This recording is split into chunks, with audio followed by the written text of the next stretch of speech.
દર્દીની હાલત તો ગંભીર છે, એમને અમદાવાદ શિફ્ટ કરવા પડશે. અમદાવાદ? આટલે દૂર કેવી રીતે લઈ જઈશું? ચિંતા ન કરશો. રાજ્ય સરકારે ગંભીર દર્દીઓ માટે અત્યાધુનિક સાધનો સાથે એર એમ્બ્યુલન્સની સેવા શરૂ કરેલ છે અને એની અંદર હાઈલી ક્વોલિફાઈડ ડોક્ટર્સની ટીમ પણ હાજર હોય છે. ડૉક્ટર, તો આ એર એમ્બ્યુલન્સની સેવા લેવા માટે મારે શું કરવાનું?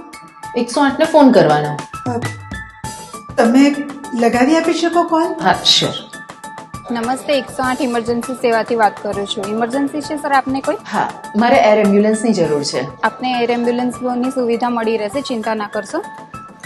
જે ચેતનાબેન છે, 35 વર્ષની ઉંમર છે.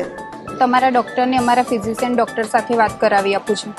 હા મેડમ, ફિઝિશિયન સાથે વાત કરાવો મને. હલો. હા નમસ્તે ડૉક્ટર, હું ફિઝિશિયન બોલું છું. મને પેશન્ટની કન્ડિશન જણાવી આપો. હાજી, દર્દીને મેં તપાસી લીધા છે અને એર એમ્બ્યુલન્સમાં સફર કરી શકે એમ છે. હું મુખ્ય જિલ્લા તબીબી અધિકારી બોલું છું. ચેતનાબેનના ડૉક્ટર સાથે મારે વાત થઈ ગઈ છે અને મેં પોતે પણ ચકાસણી કરી લીધી છે.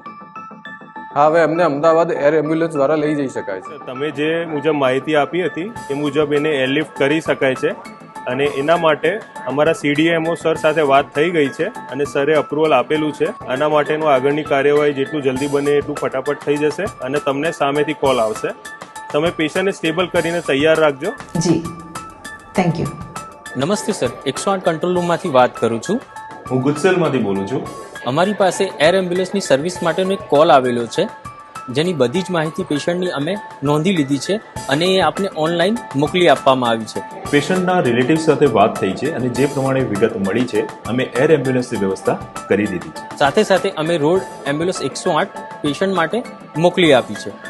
ગુજરાત સરકારની એર એમ્બ્યુલન્સ સેવાઓ એરપોર્ટથી એરપોર્ટ સુધીની છે. એર એમ્બ્યુલન્સની સેવા વહેલા તે પહેલાના ધોરણે છે.